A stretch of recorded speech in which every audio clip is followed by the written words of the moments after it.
fans in attendance were actually chanting tag team wrestling, and that is something you would never get in WWE. They would never chant that, because you're right.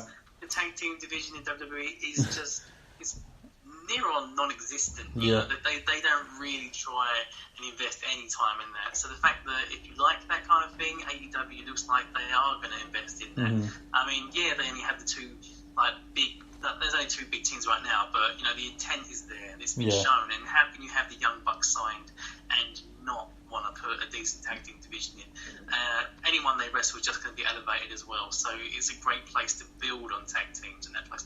And just like you said, when Pentagon was announced as signing for AEW, I was excited, and then Phoenix was there, and it's hard to sort of wrestle under your brother's shadow, and Phoenix has had to overcome that. But when I was watching that match, I thought, wow, Phoenix, he's come into his own, and he probably impressed me the most in that match. I just couldn't believe it. It was like seeing the young Rey Mysterio all over again. Yeah, and it's like you said earlier, Matt. It's got to be certainly a good advert for to put across to the guys in WWE currently, like the Revival and all these other teams that are not really doing an awful lot to say, hey, we've got something here. We've got the stage. Two of the guys are running the damn thing, so it's going to be well kept in that area. But I thought fantastic, and let's hope that continues. And of course, the match at the end, Matt, the Madonna of pro wrestling, as he's called these days, Matt, Chris Jericho up against the signed guy. I guess the one that was the sort of. I guess it was the signing. I mean, Chris Jericho was a big signing, no doubt about it. But Kenny Omega, in terms of a new star who was getting offered from WWE as well, decided to go with AEW. Another big significant move. I'd say these two names, Matt, out of everyone, are the ones that kind of come across as the two key members to begin with in all of this. But the rematch, of course, from New Japan, they alluded to that. They didn't try and sell it as I can just imagine if this was somewhere else. And I don't want to keep having a knock on here on WWE, but you know what I mean. They always say it's the first time and we've never seen it. But they actually did say, no, it happened, and there was a reason for Jericho to want it. What I liked about the whole thing, though, is just Jericho wanting that thank you, and the fact that he just kept it up all the way through and post show, I thought was excellent. Just such it almost seems like he's reinvented himself again to all this. Interesting entrance as well that Chris Jericho had, almost sort of going through all of the characters that he played. I was wondering how he was going to get around all of that, but that was cool. And then, of course, Kenny Omega coming out, a match, again, very much New Japan sort of style timing here with the last three matches, all of having significant time here. What did you make of this match, Matt, and how it all came off as the main event for a change? Because it's unusual to just have sort of one big match. It was always going to be difficult to top the original match, wasn't it? Mm-hmm. But these guys, they're world class, and Jericho, he's famed for actually putting a match together so precisely, and getting it all down and hitting those spots that he wants to hit. So it just felt like it flowed together so well, and it felt real strong style. Those knees that Kenny hits, it's incredible he can hit those knees and not do some real serious damage to someone. But they just make it look so easy. But no doubt that was a complicated feat to pull off. And the fact that Jericho gets the win, genius as well, because a lot of people probably coming into this thinking, Kenny's the big star and he should be the one that gets the belt, and that will get the company going from the start. But to have Jericho come in there and you get the opportunity to fight for the title is just, I feel like that's the perfect choice, because what better heel is there to go against than Jericho for the biggest title that you can go for in AEW right now.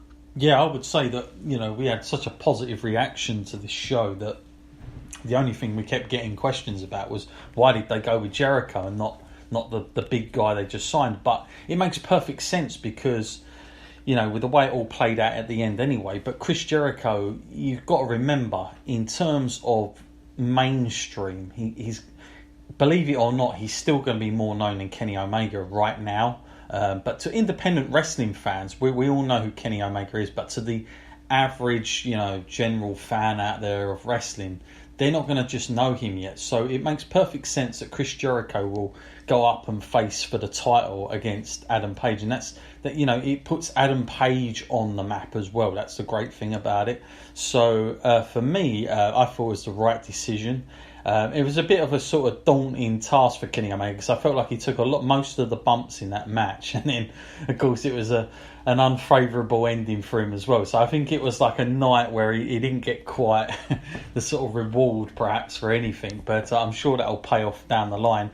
I thought great match. And, of course, Matt, it wasn't done there. We then saw... by this point, I've got to be honest, when I was watching this, Matt, I was sort of like... I'd forgot about Dean Ambrose, Jon Moxley. I forgot about all of that because I was so into this match. I wasn't really like sitting there going, "Oh, I want to see him," and all the rest of it. I just sort of forgot. I was so entwined with Jericho and him going on the mic, and then all of a sudden, Matt, they didn't do the sort of typical music entrance for a new star. They had him come through the crowd. Felt very sort of, I don't know, you can always draw comparisons, Matt, but like, Lex Luger-ish when he came over and through the crowd, Scott Hall, that type of feeling. But man, the crowd, I mean, it's difficult, Matt, because you never know. If you put music on and you debut with like, the big screen going up, the music pumping, that gets a pop. But to hear a pop without all of that, and when he showed up, I mean, the crowd went absolutely nuts. And, there he was. There was still, I mean, I think in hindsight, you say, well, he was always going to go there and all the rest of it. But I've got to be honest with you, the way Dean Ambrose left WWE, I was very suspicious about, is he gone, or is this just like a... like when CM Punk left for like a month and then he came back type of thing that time. And he pretended he was on the indies, like he even took bookings and stuff like that. I was kind of thinking, blimey, they have given him such a send-off. Like, they have let him do almost everything. Raw at the end. They haven't put anything in his contract where he can't compete for another promotion in a certain amount of time. Normally they do all these things with people that leave. And I was thinking, you never know, maybe, and especially when Bobby Lashley ended with him, where he was like, I'm going to take care of Renee and all that stuff. I was thinking, you just never know, and are they just holding out hope because of the Shield or whatever? But there he was, Matt, and I've got to be honest, I've never been Dean Ambrose's biggest fan. I do like him. I think he's a great star, but I think in WWE, for me, the Dean Ambrose character, the lunatic fringe, all that sort of stuff, he never done anything for me. I really disliked it. I never got what he was.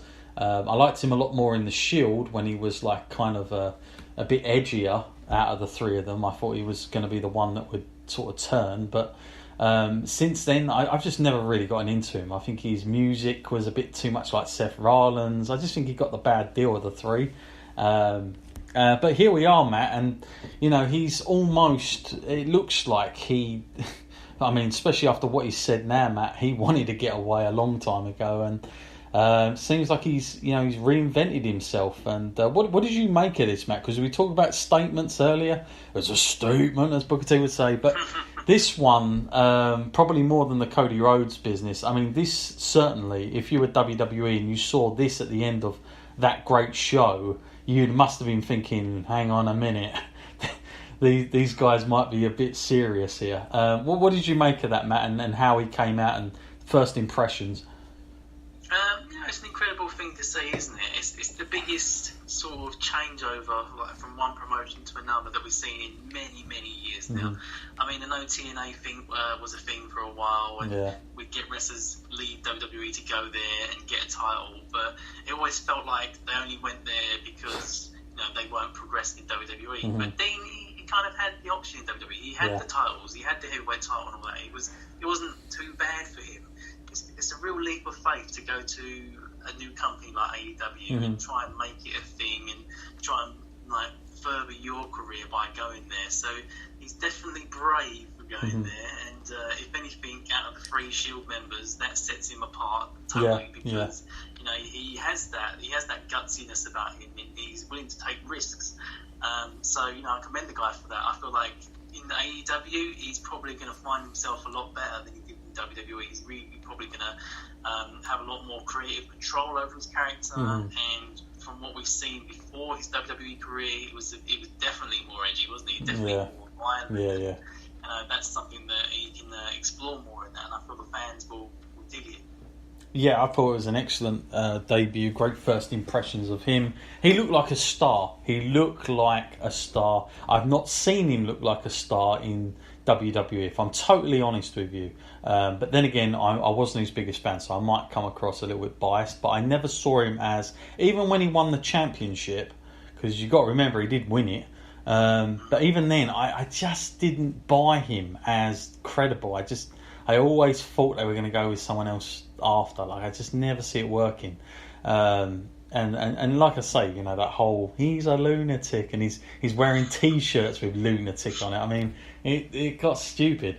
But this I think his character here could really work because again they can be edgy. They haven't got to adopt to a PG rating, so he's going to be all that and more. And what I'm interested to see the most with him, and we did see a little bit of it if you've seen the post interview that he done. I don't know if you saw that, Matt, the one he done backstage where he was sort of pacing up and down. But did you get to see that one?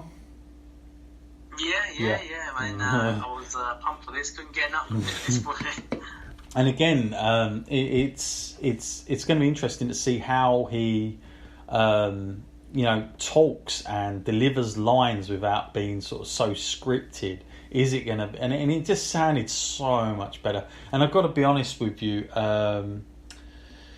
But before we get to that, let's just finish with what happened here. Of course, he came out, Matt. What I liked about him as well, it did sort of ring bells of Steve Austin a little bit, if I'm honest. But I thought, what a great move. Comes out and he delivers the DDT, but like he takes out Jericho, which is great. Then he takes the referee out, even better. And then, of course, he sets himself on Kenny Omega, but Kenny Omega sort of breaks out and they go fighting all over the place. And, of course, it sets up a feud with those two, like a match, I'm sure, between those two guys. And what a great match as well that's going to be, because it's something fresh. It's like you've gone from Jericho and Kenny Omega. Now you can split them apart, and now Kenny Omega, he can go over even more, and a guy that is sort of established with the mainstream wrestling fans, somebody like a Dean Ambrose, John Moxley. It's great booking. I think this is very well thought out, and makes perfect sense that they went that route rather than going with Jericho versus. I mean, it would be pointless to go with Jericho against Moxley. I mean, that's probably been seen a few times. Like, it's just no point. This makes perfect sense because then you sort of break up the mainstream a little bit, and then you've got sort of 2 matches of good quality and plus a tag team match, I'm sure. So, and we know we're going to get that because we're going to get Cody and Dustin teaming together against the Young Bucks. So, there you go, mate. You've already got your next pay-per-view sold. That's the crazy thing about it. I mean, WWE, they have so many pay-per-views, but to me, Matt, at the moment, it's like AEW don't even need to have weekly shows. I mean, like I just said, we've got 3 matches, Matt, that they're going to main event, and I'm happy to see all 3 of them. I want to see all 3 of them. I want to see the Young Bucks against Cody and Dustin. I want to see Jericho fight for the championship for the first ever belt against Adam Page. And as we said, Moxley and Kenny Omega, what a great match. So it's almost like they've sold it already, Matt, and it's a great start. The only thing we haven't spoke about, Matt, of course, we did have a segment in there where of course I don't know what Jack Whitehall was doing there, but he was there, Matt. In all of this, I sort of double take for a little bit. I know he got involved with the ITV, but blimey. So he was out there, and he introduced, of course, none other than Bret the Hitman Hart. I don't know if that was another screw you back to Vince, but there you go. Bret's never been shy to hide his thoughts about the product. He came out, and then we had sort of, Hangman Adam Page came out. who's looking like the guy. I mean, he's so underrated